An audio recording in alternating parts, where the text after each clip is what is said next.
Salom do'stlar. Windows yoki Office aktivatsiya so'rayaptimi? Bugun sizga uni KMS Tools orqali qanday tez va oson aktivatsiya qilishni ko'rsataman. Dastur havolasi videoning описание qismida.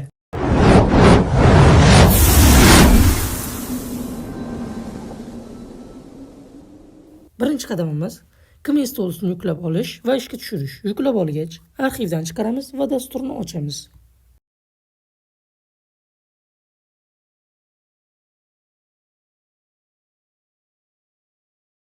Arxivdan ochildi. Va do'stlar, shu joyda bir narsani unutmaylik. Windows Security ga kiramiz. Windows 10 da ham, 11 da ham bu narsa bor. Men hozir 11 da bajaryapman. Ichiga kiramiz va bu yerdan Manage Settingni tanlaymiz mana. Mana shularni hammasini o'chirishimizga to'g'ri keladi do'stlar. Hammasini o'chirishimiz kerak, o'chirmasak bo'lmaydi.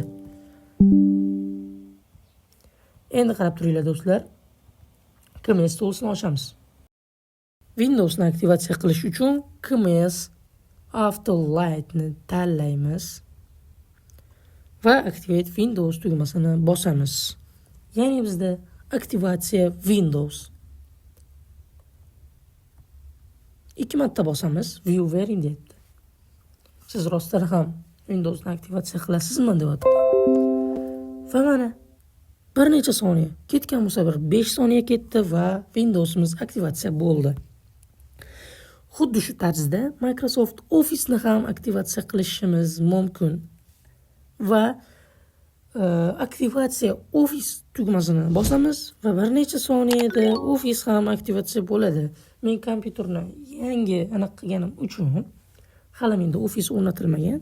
Agar sizda o'rnatilgan bo'lsa, aktivatsiya Office tugmasini bosasiz. Shunday qilib Windows va Office'ni atigi bir necha bosqichda aktivatsiya qildik. Juda oson va tez. Dastur havolasini videoning описание qismida topishingiz mumkin.